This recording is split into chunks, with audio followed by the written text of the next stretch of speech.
Leah Morgan hated long drives, always had. The endless ribbon of highway winding through Colorado's pine-choked wilderness made her stomach churn more than the curves did. Still, she said nothing. She hadn't said much all morning. Matthew, her husband of 7 years, drove in focused silence. One hand rested casually on the steering wheel. The other tapped his thigh with quiet tension. The radio played low classical music, a station Leah didn't recognize. No lyrics. No distractions. They were headed toward a cabin by Stillwater Lake, a place they hadn't visited in years. The last time they were newly married, tipsy on cheap wine and high on each other's laughter. Leah remembered swimming in the freezing water just to prove she was tougher than him.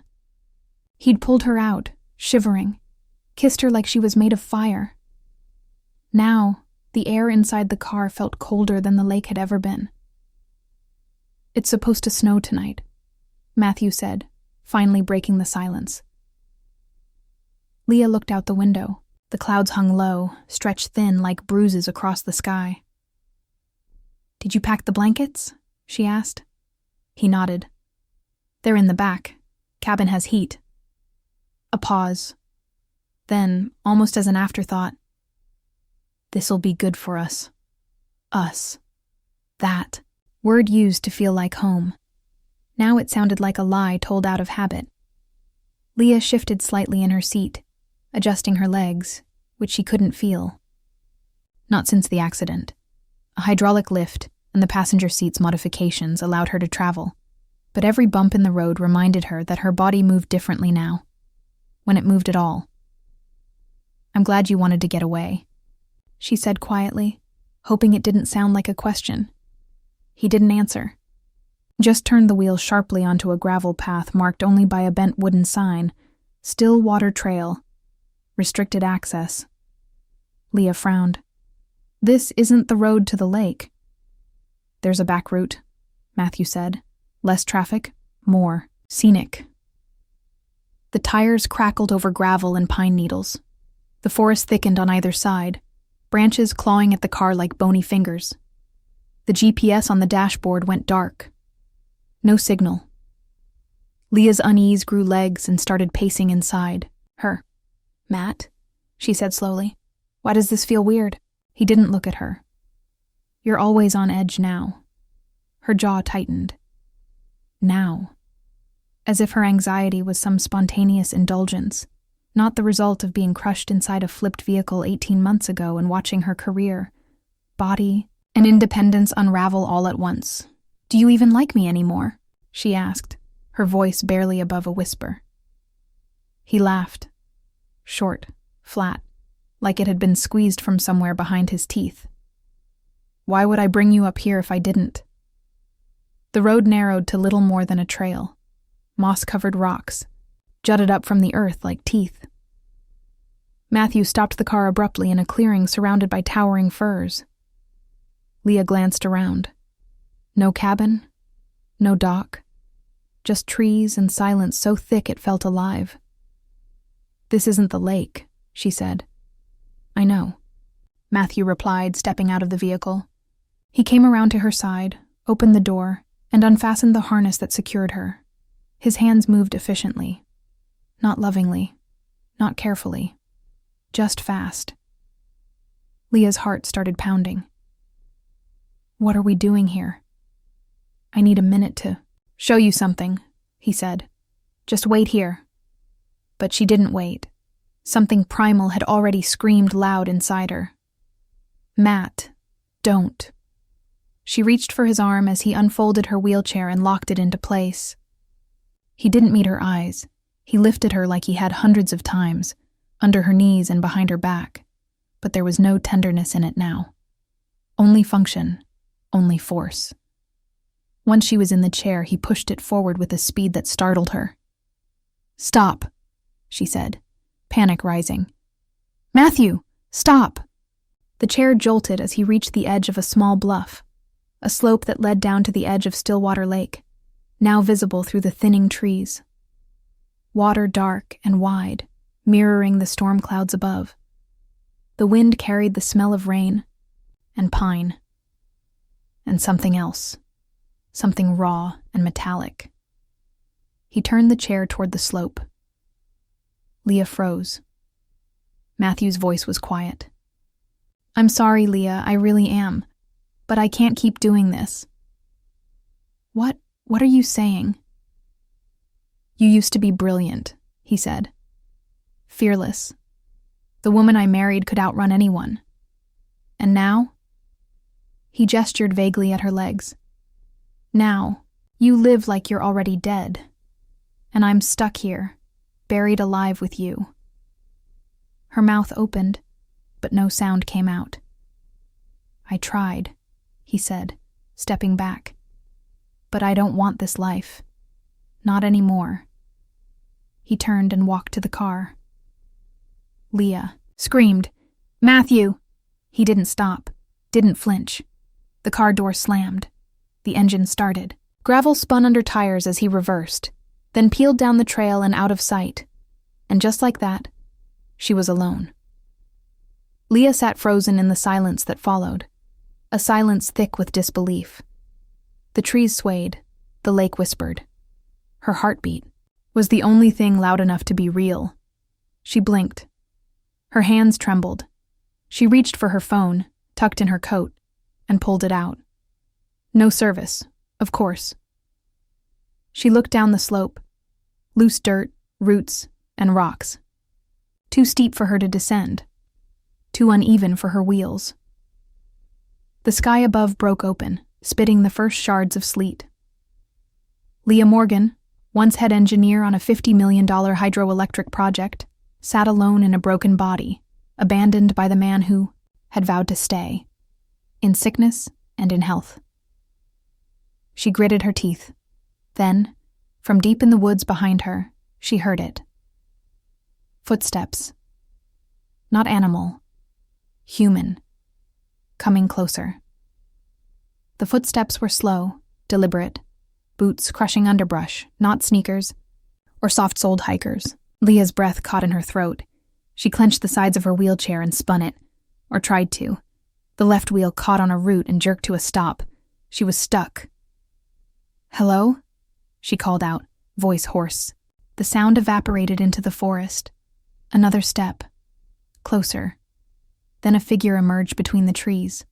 Tall, broad-shouldered, wearing a faded army green jacket, hood half up, rifle slung across his back. Leah's panic spiked. "I'm not trespassing," she said quickly, forcing her voice steady. "My husband, he left. I didn't mean to be here." The man paused. He pulled back the hood slowly. Her stomach dropped. She knew that face. A few years older, more lined around the eyes. Jaw shaded with stubble, but unmistakable. "Cal?" she whispered. He blinked, equally surprised. "Leah?"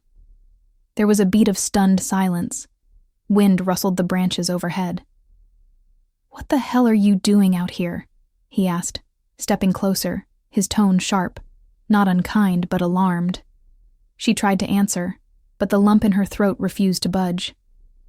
Tears stung her eyes, not from fear, but from sheer disbelief. He crouched beside her chair. "Jesus, you're shaking. Are you hurt?" She shook her head. "No, just cold. And I don't know what to say. Start with this. Did someone leave you here?" Her voice broke. "My husband." Cal's face hardened. He didn't say anything at first, just scanned the clearing, then glanced down the trail. "I saw a black Audi heading down the service road about 10 minutes ago," he muttered. "Driving like it stole something." He looked at her again. "How long have you been out here?" "I don't know. Maybe 30 minutes? You have your phone?" She held it up. "No service." "Of course not," he muttered. "Not up here." He stood up. "Come on, you're coming with me." Before she could respond, he was already unclipping the brake on her chair and steering it gently away from the slope. "I can wheel myself," she said instinctively. I know you can, he replied without offense. But not on this terrain. That was true. Her wheels snagged again within seconds. Without waiting for permission, Cal reached down and lifted her, easily, carefully, as though she weighed nothing. I'll come back for the chair, he said, already moving. Right now, we need to get you warm. She couldn't argue, could barely breathe. His jacket smelled like wood smoke and pine. His arms were steady, strong. He moved with the confidence of someone who had done this before, not carrying her, specifically, but carrying people, injured people, broken people. I didn't know you were back, she said finally. 3 months now, moved into the old Peterson place. I thought you were in Nevada. Still with the state troopers? Nope, he said flatly. Retired early. That's a story for another day. They broke through the trees and emerged onto a narrow, rocky trail. His pickup, a battered gray Ford, sat parked under a slope of pines. He opened the passenger side door with one hand and gently set her inside.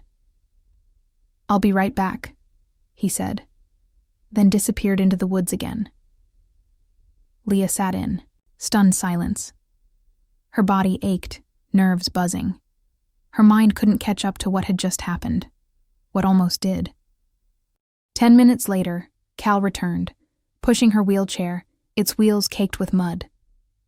He tossed it into the bed of the truck, climbed in, and started the engine. The heater kicked in with a groan, and the cab began to fill with blessed warmth. Neither of them spoke as he pulled onto the trail, maneuvering the truck down the incline like someone who'd driven it 1,000 times. I don't understand why he did it, Leah said at last, staring out the window. I do, Cal replied simply. She turned toward him surprised. I've seen guys like him before, he continued. Men who look strong on the outside, but they're made of paper on the inside. When life changes, when the woman they love becomes someone they have to adapt to, they fold. Because their love wasn't built for anything but ease. Leah blinked. That's a little generous, calling it love. Fair point. The silence returned, heavier this time. He drove without a GPS, turning off onto a dirt road that led uphill through a thick grove. At the top stood a modest A-frame cabin, wood-paneled, smoke already curling from the chimney. You live here? She asked. Yeah. Fixed it up myself. You'll be safe here. Safe. The word hit her like a rock through glass. He parked, stepped out, and returned to carry her inside without asking.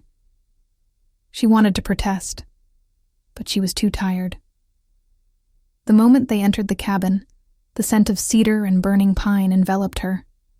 The space was small, but clean, warm, and practical. Clearly lived in, but not cluttered. Cal set her down gently on a wide couch by the fire, then disappeared into what looked like a small kitchen. She heard the sound of water boiling, cabinets opening.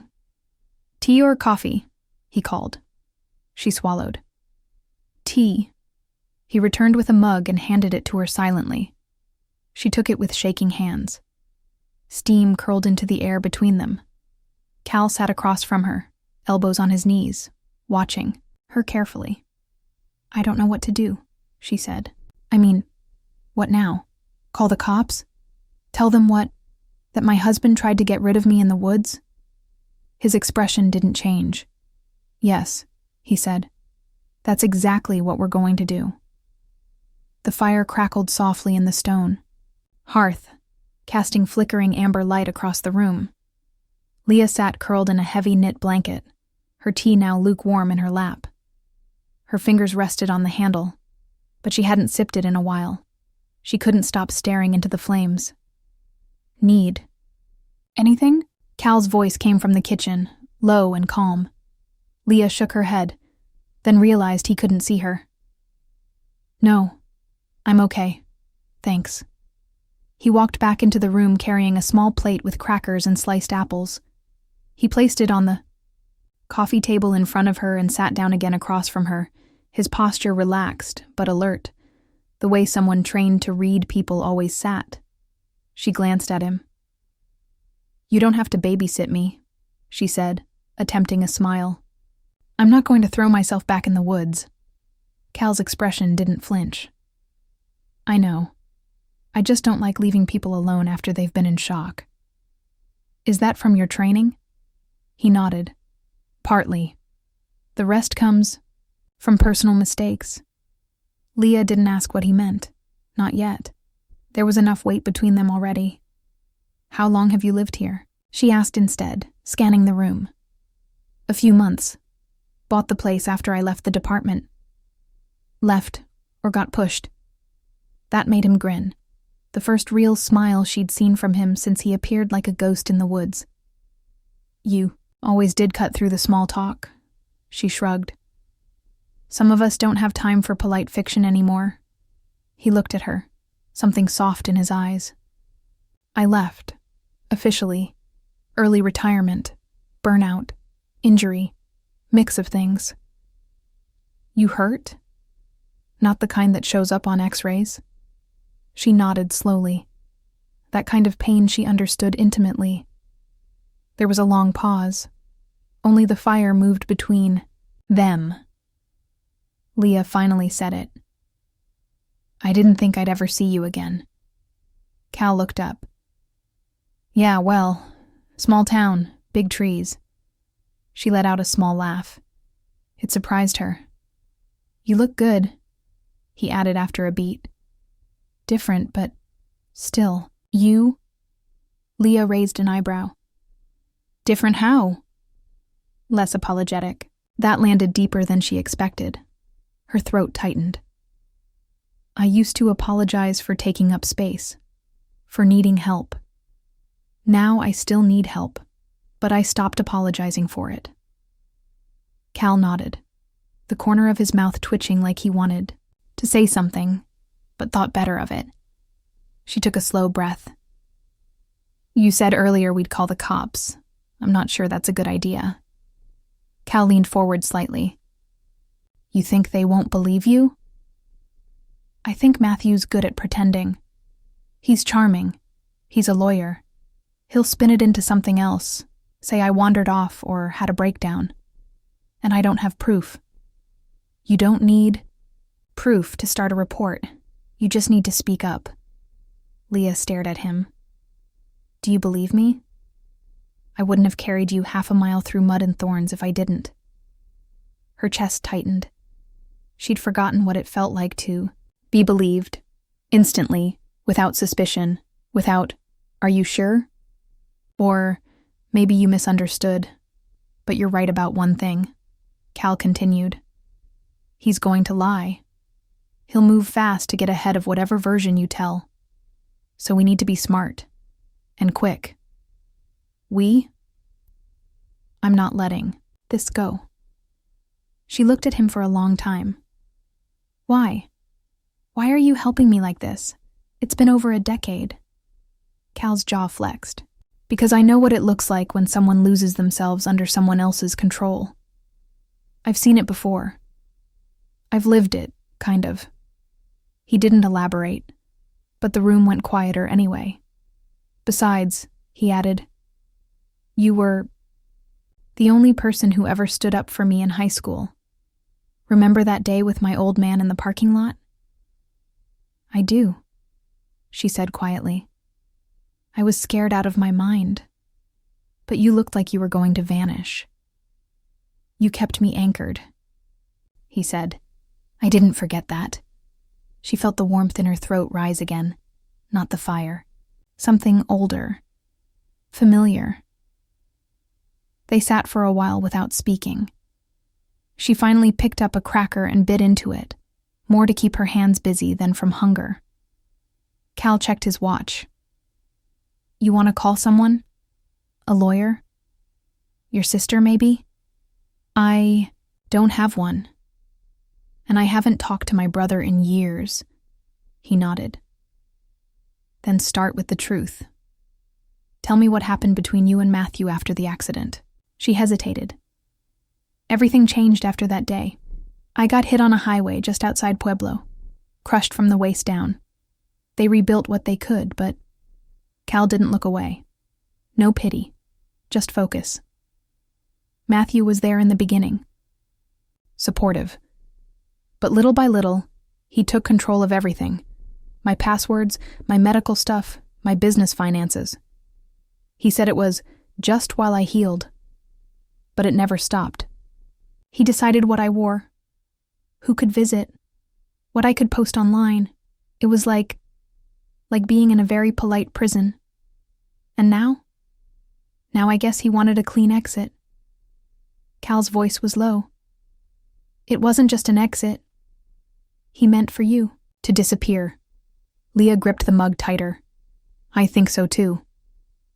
We'll prove it, Cal said. But first you rest. Tomorrow we dig. She nodded slowly, her body suddenly heavy with exhaustion. Her nerves had burned all day. There was nothing left but smoke. As he helped her to the spare room, wide doorway, low bed, already prepped, she paused at the threshold. This place is accessible, she said. You planned it that way? Cal's face shadowed. After I left the force, they weren't sure if I'd walk again. So I planned for all outcomes.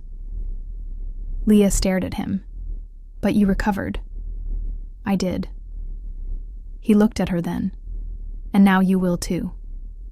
And for the first time since her wheels touched that forest floor, Leah Morgan believed she might. Morning came gray and sharp. The clouds hung low over the treetops like they hadn't moved all night. Leah awoke to the smell of coffee and the hum of Cal's truck idling somewhere outside.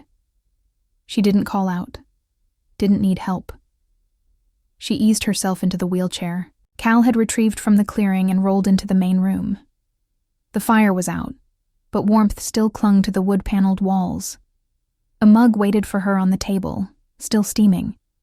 There was a yellow sticky note on it, in blocky, all caps. Handwriting, went to town, back in an hour, lock the door. Clea smiled despite herself. Still cautious, still careful. She drank the coffee in small sips, then wheeled herself to the far end of the cabin, where Cal had set up a small desk. On it sat a beat-up laptop and a portable router. To her surprise, the signal was strong. She opened the browser and stared at the blank search bar. For a moment, her fingers hovered over the keyboard, unsure where to begin. Then she typed, Daniel Morgan missing wife. The results were immediate and predictable. A photo of her, older, post-accident, appeared next to a headline. Local attorney seeks help finding disabled wife missing from rural retreat. Her stomach turned. She clicked through. Daniel's face filled the screen, solemn and anguished. His hair was perfectly tousled. His suit was impeccable. She was having a hard time adjusting, the article quoted him. We thought time away might help, but I never imagined she'd vanish. The reporter's tone was sympathetic. There was even a brief video. In it, Daniel looked directly into the camera. Leah, if you're watching this, please, come home.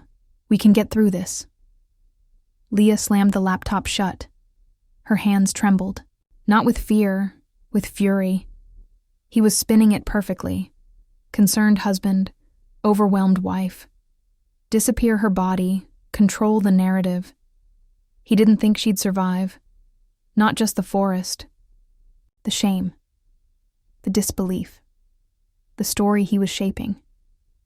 But here she was. The door opened. Cal stepped in, brushing snow from his shoulders. You okay? He asked immediately, catching the tension in her frame. She turned the chair to face him. He's already gone to the media. Cal's jaw tightened. Of course he has. He's painting me as unstable, broken, depressed. Cal walked over and set a brown paper bag on the table. Then we hit back before he finishes his version of the story. She raised an eyebrow. With what? It's his word against mine. Not entirely. He pulled out a phone. not hers, and laid it on the table. Leah stared. "Whose is that?" "Yours, sort of. I set it to record before I picked you up yesterday. Left it running in my jacket." Her eyes widened. "You recorded the clearing." "Everything. From when I found you to when we got to the truck. I figured I might need proof of what I saw." She blinked, speechless. "I haven't listened to it yet," he said. "Didn't want to cross a line." Leah reached for it slowly. "You didn't. You saved my life, and now you might save the truth." Cal nodded. "We're going to need more, though. If he's already leaning on his connections, we need someone who knows how to hit back. Legally." "You know someone?" Cal gave a dry smile. "I used to run surveillance for the state police. I know a few people who still like pissing off lawyers." He reached into his coat again and pulled out a second phone. "This is a burner. Use it to text only. Untraceable. Encrypted." Leah held it, stunned. "Jesus, what kind of retirement are you in?" "The quiet kind." Then, more seriously, "I didn't bring you here just to hide, Leah. I brought you here to buy time, to build a case." Her voice was quiet. "What if the case isn't enough?" He met her eyes. "Then we go public. But we do it our way." They sat in silence for a while. Eventually she said, "I need access to my old email, the one Daniel doesn't control." Cal nodded. "Let's dig." For the next hour, Leah walked him through every old password she could remember. They recovered her backup Gmail, linked to a forgotten design portfolio. Inside, dozens of emails, from clients, suppliers, even her former assistant, all addressed to her. Proof she ran the business before Daniel took it over. Cal flagged the ones most relevant, downloading copies, saving them to encrypted drives. Then, a break. While Cal made lunch, Leah wheeled herself to the back window. The trees stood still outside. No wind, no sound. Just snow and the waiting silence of high country. She frowned. In the distance, near the trailhead, she saw it. A tire track. New, and next to it, a dark shape. Maybe a boot print that hadn't been there this morning. She didn't panic. She backed away from the window. "Cal," she said, voice steady. "I think someone's been near the cabin." He didn't ask how she knew. He just moved, quiet, fast, efficient. He checked the perimeter, confirmed what she saw. "Too fresh to be mine," he said, "and no reason for anyone else to be up here." Could it be Daniel? Cal shook his head. "He wouldn't come this far without a plan. He doesn't know where you are yet, but someone else might be looking." Leah's stomach turned. "What do we do?" she asked. Cal's voice was low, certain. "We stay smart, we stay ahead, and we don't make the next move until we're ready to end this." Leah nodded. For the first time in months, she wasn't waiting to survive. She was preparing to fight back. By the time the sun began to slip behind the ridge, the cabin was glowing with the quiet intensity of purpose. The desk was cluttered with notepads, flash drives, old email printouts, and 2 laptops humming in the background. Leah sat at the center of it all, focused, sharper than she'd felt in months. "This is what I remember," she muttered, clicking through archived files. "This version of me." Cal handed her a protein bar and a water bottle. The version that takes back the ground she lost? The version that builds her own damn blueprint. She was referring to the early design files she'd just recovered. Architectural layouts, signed contracts, invoice records from the firm she'd built before the accident. The ones Daniel had later claimed he had created, pitching to clients while she was still learning how to sit upright again. "These prove it was my business," Leah said. "That I was the founder. That he only got access after my injury." "We'll back it up 3 ways," Cal said, already saving copies onto encrypted drives and uploading to a secure cloud folder. Timestamped metadata, original client emails, project files, no room for doubt. Leah leaned back in her chair. I forgot how much I loved this work, building something that matters. Cal didn't say anything, just watched her with that same calm intensity he always had when she wasn't looking. Tomorrow, he said after a beat, we go a step further. What step? I made a call this morning. An old contact from my unit. He does private investigation now, real discreet. Used to specialize in financial crimes. Leah blinked. You did all that before breakfast? You were still asleep, he said with a small shrug. Thought I'd make use of the quiet. What's his name? Thomas Denton. He's driving up First Light. If there's a trail we missed, fake accounts, rerouted assets, hidden communications, he'll find it. Leah hesitated. I want this to be legal. Clean. It will be, Cal said. Every step. No shortcuts. Just exposure. Leah picked up a pen, clicked it once. Okay. Then we document everything. Lay it all out. His fraud, the isolation, the control. Build the case so tightly the DA can't look away. Cal nodded. That's the blueprint. They worked late into the night. Leah dictating, Cal typing. They mapped out every significant moment in the last 18 months. From the accident, to the rehab center, to the slow erosion of her independence. Phone passwords changed without consent, bank accounts merged, business decisions made without her. Here, she said, scrolling through her bank's old statements. See this? The account labeled joint fund. That was my separate emergency fund. My parents left it to me after the accident. Daniel had no access to it, until 6 months ago. Cal's eyes narrowed. When he started planning the exit, Leah nodded. The withdrawals started small, a couple hundred here, then thousands. He labeled them medical reimbursements. She turned to Cal. But I never saw a dime. That's theft. Papered over with manipulation, but still theft. I thought I was just overwhelmed. After the injury, like maybe I had agreed to things and forgotten. You didn't forget. He made you question your own memory. Leah looked down at her lap. Gaslighting sounds like such a cliché, but it doesn't feel like one when it's happening. It feels like you're going crazy in slow motion. Cal's voice was steady. That's why we write it down, to prove it wasn't in your head. She nodded again, jaw set. After a pause, Cal said, I have a question.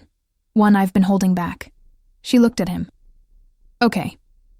If you hadn't seen me in those woods, if I hadn't shown up. He didn't finish the sentence. Leah stared into the fire, then said softly, I don't think I would have made it through the night. I couldn't move. I didn't have my meds, no flashlight, no cell signal. Her voice didn't shake. He knew what he was doing. Silence stretched between them. You said once you'd seen people like him before? She said. That you'd lived it, kind of. What did you mean? Cal exhaled slowly. When I was a rookie, we responded to a domestic call. Husband, wife, same kind of vibe. The wife had bruises but wouldn't press charges. She swore she'd fallen. He stood in the doorway the whole time, arms crossed, smiling like he owned the damn air she breathed. He stared into the fire. She died 2 weeks later. He found her at the bottom of their basement stairs. Leah's throat tightened. Did he go to jail? No. Not enough evidence. No witnesses. He moved to Arizona and remarried within the year. Cal looked at her then. I don't let things slide anymore. Especially not this. Leah held his gaze. Me neither. They stayed there for a while. Two people shaped by fire, no longer content to be silent. Eventually, Cal rose and moved toward the front door. He opened it slowly, scanning the darkness beyond the porch. Then, without a word, he walked outside. Leah rolled over to the window to watch. He moved like someone trained for quiet. Not paranoid, just prepared. He disappeared behind the shed, flashlight off. Leah waited. 3 minutes passed. Then 5. Her stomach knotted. She was about to reach for the burner phone when Cal reappeared, holding something in one hand. He stepped inside, tossed it onto the table. Leah looked down. It was a crushed cigarette butt. Still warm. Neither of them smoked. "Someone's watching the cabin," he said flatly. Leah's eyes darkened. "Think it's him?" Cal shook his head. "Not Daniel. He's too careful to get that close." "Then who?" "I don't know yet," he said. "But whoever it is, they're getting bolder." Leah stared at the cigarette. A slow fire lit behind her ribs. Anger, steady and controlled. "They want to watch?" she said. "Fine, let them.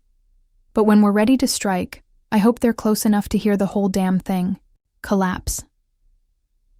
The morning air was brittle and cold, but the inside of the cabin pulsed with purpose. Thomas Denton arrived just after 7 a.m., a tall, wiry man in his early 50s, with the posture of someone who'd never forgotten boot camp. He wore a charcoal pea coat, carried a slim briefcase, and shook Leah's hand without hesitation. "You're not what I expected," he said. "Is that a good thing?" she asked, deadpan. He cracked a smile. "It is now." They got to work fast. Thomas pulled up banking forensics, tracing the flow of funds from Leah's original business accounts into Daniel's. He used software that mapped digital connections like a constellation, transactions lighting up in arcs across the screen. "Your husband's good," Thomas muttered, fingers moving quickly. "But not good enough. Here, see this?" Leah leaned closer. A transfer chain linked through 3 accounts, ending in a shell corporation listed under a Wyoming LLC. The beneficiary? A private trust. And the listed trustee? "Vanessa Barnes," Thomas said. "Your husband's paralegal." Leah stared at the name. "He didn't just want to get rid of me. He wanted to keep the business. Rebranded under her." Thomas nodded. "He would have moved on within months. Public sympathy, a new face. Your business, whitewashed." Leah's pulse quickened. "Can we prove it?" "With what you've already recovered?" "Yes. But I suggest we make it even harder for him to deny." She tilted her head. "How?" Thomas reached into his coat and produced a voice recorder. "You said he's been calling. Leaving voicemails?" "He's trying to build a case that I'm mentally unstable." Thomas smiled, all sharp edges. "Good. That means he'll keep talking. And men like him, they always talk too much when they think they're still in control." Leah's fingers curled around the burner phone. "Then it's time I call him back." Cal looked up sharply from where he'd been scanning printed statements. "Leah," she held up a hand, "I'm not walking into a trap. I'm building one." They set up the recorder. Cal monitored the signal strength. Thomas briefed her on what to say and what not to. "You don't accuse him outright," he warned. "You imply you're scared. You leave space for him to fill. Let him expose his own strategy." Leah took a breath, heart pounding. Then she dialed. The phone rang twice. "Leah?" Daniel's voice burst through, sharp with surprise. "Is it really you?" She forced her tone low, tired, controlled. "I don't know why I'm calling." "Where are you?" "I've been sick with worry. The police—" "Don't lie," she said. Just enough steel to interrupt him. A pause. Then he shifted. "I don't know what you're talking about. You left me in that clearing. Alone. No chair. No meds. No way out." Another pause. "I didn't mean to. You said you needed—" Daniel!" More silence. Then his voice dropped. "You're confused, Leah. You're still processing everything. You've been fragile since the accident. Leah glanced at Thomas, who gave her a subtle nod. I want to come home, she said, pushing the words like stones through her throat. But I need to know it'll be okay. It will be, he said quickly. It will. Just tell me where you are. And Vanessa? Will she still be around? Another pause. Longer this time. She's just helping. That's all. I don't want trouble, Leah said, quieter now. I just want peace. Daniel exhaled. Then stop digging. Don't go to the police. Don't try to turn this into something it's not. We can fix this, but only if you don't ruin us both. Thomas ended the recording with a click. That's enough. Leah ended the call and stared at the phone. Cal's voice was calm. You just got him admitting to the abandonment, to the gaslighting, to the presence of the other woman. That's gold. Thomas smiled. This will play very differently in front of a judge than it did in your living room. For the rest of the day, they compiled everything. The recordings, the financial records, the emails, the messages Daniel had sent in the days since. Leah's case was no longer a hunch. It was a map of intent, layered, cold, and deliberate. Then Rebecca joined the call. An attorney friend of Thomas's, she had worked on abuse cases for nearly 20 years. Her tone was clinical, but not detached. This isn't just coercive. Control, she said. This is a campaign. He erased your independence methodically. We can file for emergency protection orders and freeze assets within 24 hours. Leah felt breathless. That fast? Once we file the affidavit, yes. But there's one thing we need to decide now. Do you want to remain in the background while this unfolds? Or do you want to go public? Leah hesitated. I know it's a lot, Rebecca said gently. But a proactive public statement, on your terms, can cut his defense off at the knees, especially if he's trying to push a narrative about your mental state. Cal's eyes met hers. You don't owe anyone your story, Leah, but if you tell it your way. Leah looked around the room, her chair, her files, her future stacked in neat rows beside a man who never stopped believing she had one. No more shadows, she said. If he wants a story, I'll give him the real one. That night, they filmed it, just Leah, in the cabin's firelight. A simple camera. A single take. My name is Leah Morgan, she said, voice calm, deliberate. 3 nights ago, I was abandoned in the Colorado wilderness by my husband, Daniel Morgan. I was left without my wheelchair, without my medication, and without a way to call for help. This is not a misunderstanding. It is not the result of confusion. It was a decision, made carefully and over time, by someone who viewed my disability as a burden, not a part of me. Someone who sought to erase me when I no longer fit his life. But I survived, and I'm not going away. This is my voice, my proof, my life, and I'm taking it back. The video went live just after sunrise. It wasn't posted to social media directly, but uploaded quietly through a secured legal channel, then distributed by Leah's attorney to the right places. Media outlets with reputations for integrity, reporters who understood the difference between scandal and story. Within 2 hours, it was trending. By noon, the silence Daniel had relied on to build his fiction began to collapse. Local news stations that had once aired clips of his tearful pleas were now running Leah's video in full. National outlets picked it up soon after, embedding side-by-side comparisons of Daniel's narrative versus hers. A few podcasts dedicated to abuse advocacy called it one of the clearest cases of coercive control we've seen break into the public sphere. And Daniel? He panicked. Leah watched it unfold in real time. Text messages poured into the burner phone, some frantic, some cold. First came the emotional appeals. then the veiled threats, then silence, then finally, a call. From his attorney, Rebecca answered. Mr. Blackwell, this is now a legal matter. All communication to my client must go through me. If you continue to contact her directly, we will include harassment in our filings.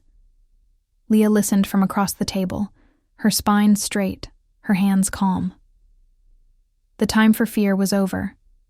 Cal stood, behind her, silent as always, but ready. Thomas Denton had stayed on another day, working with Rebecca to file the emergency motions. The evidence they'd gathered, from the financial manipulations to the voice recordings, was now in the hands of the district attorney's office. By late afternoon, 2 judges had signed off on emergency orders. Asset freeze business. Injunction restraining order to appear it was happening. He won't take it lying down, Rebecca warned. He's got deep pockets and a PR team that thinks this is a branding problem, not a felony. Leah gave a dry smile. Then let them try to brand around attempted murder. Rebecca arched an eyebrow. That phrase, it's accurate, but it hasn't been charged yet. That depends on what else we find. What else is there to find? Cal asked. Thomas answered, looking up from his laptop. Digital forensics. If we can prove Daniel and Vanessa communicated about removing Leah, even in coded language, the DA will charge conspiracy to commit. And then, as if summoned by the word, Leah's phone lit up with a new alert. An email, forwarded by Thomas from a recovered archive, bounced through an encrypted tunnel and landed in her inbox. The subject line was innocuous. Need to finalize Q4 projection. But the body? Assuming Phase 2 goes as expected, we'll need to reframe the narrative quickly. She's no longer sustainable as a partner on either front.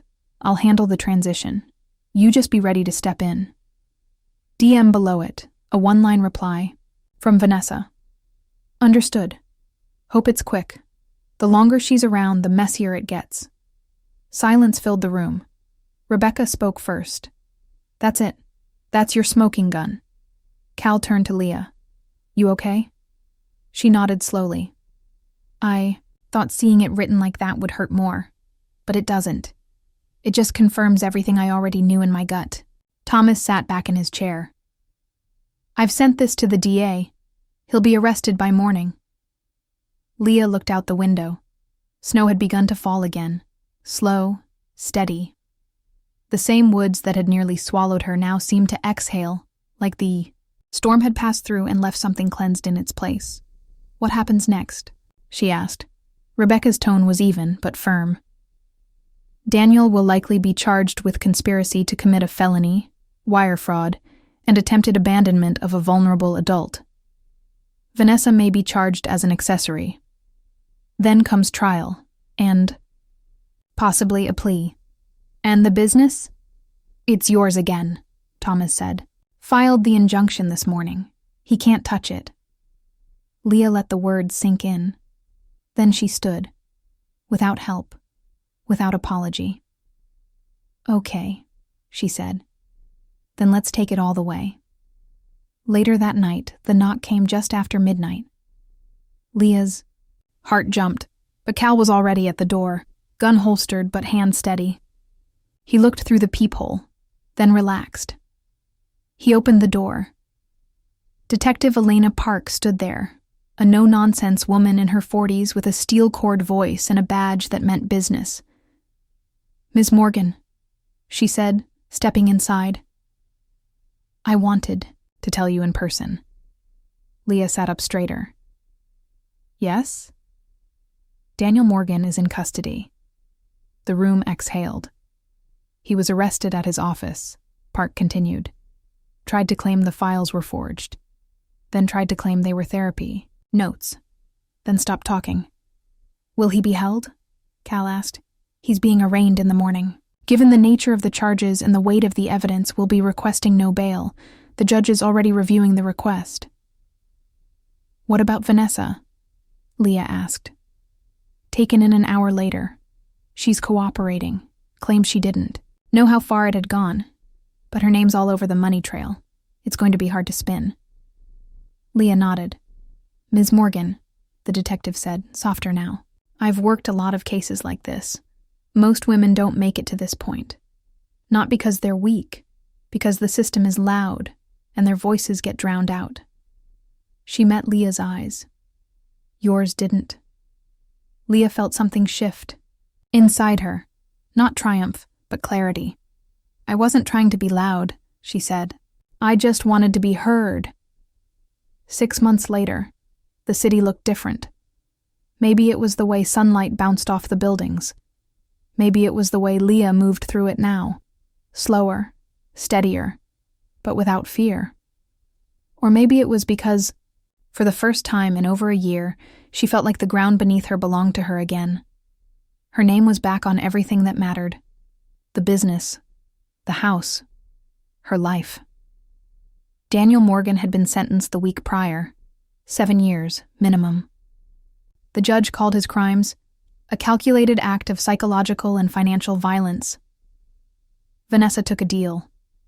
No prison time, but she'd never work in law again. She'd also forfeited her share of the assets Daniel had transferred to her, including the shell corporation that once held Leah's company. Leah hadn't attended the sentencing, not because she was afraid, but because she didn't need to see Daniel broken to feel whole. Instead, she'd gone to a quiet coffee shop, opened her laptop, and watched as her new company's website went live. It was simple, accessible, beautiful. Her work, her vision. Not a resurrection, a rebirth, clarity design, kosher, accessible architecture. Inclusive futures, that's what she called it. The tagline beneath her name read, "We don't build around people, we build with them." She'd already hired 4 consultants, one visually impaired, one neurodivergent, one with limited mobility, and one who had left an abusive partnership just 2 years earlier. Each brought something different. Each brought something real. Today, they were finalizing their first city contract, redesigning the entrance and interior for a historic courthouse to meet ADA standards with dignity, not just compliance. Poetic justice, Cal had said when he read the brief. She smiled at that. Cal. He stood beside her now, in the open-plan office space she'd designed herself. Dark wood floors, open beams, natural light. It didn't feel like a sanctuary. It felt like a beginning. He'd been at her side every step since the arrest, quiet, grounded, never pushing. He'd moved into the city but kept the cabin. For balance, he said, and fishing. She'd visited once a month, sometimes more. Not because she needed to escape anymore, but because it reminded her of the woman she became when survival stopped being enough. Today, she wore jeans and a navy blazer. No wheelchair, just her cane. Short distances only, but enough to walk herself, to the front of a meeting room. The city commissioner was waiting there. He stood. Ms. Morgan? Leah's fine. I watched your video, he said. My wife cried. She smiled. Mine didn't. She forwarded it to every board member and said, "This is why we need women designing public buildings." He grinned. You ready?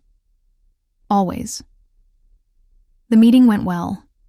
Afterward, Leah and Cal sat outside on a bench, coffee in hand, watching people move through the park across the street.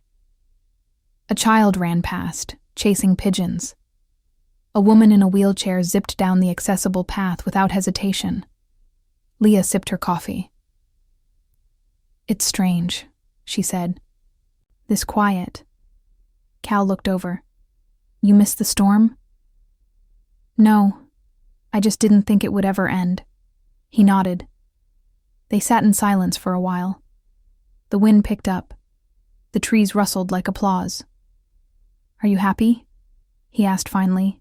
She thought about it. I'm not there yet, she said. But I'm close, and I'm whole.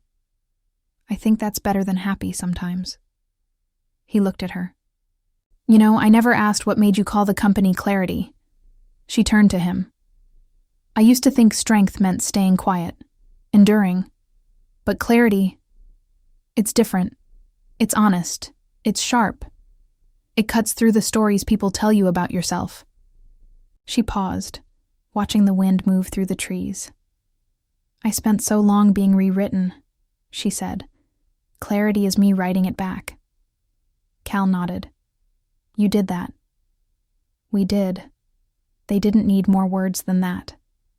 As the sun began to dip, casting long shadows and golden light over the city, Leah stood.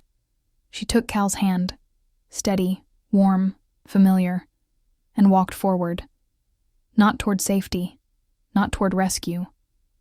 Toward something earned, the afterlight, where the story finally belonged to her.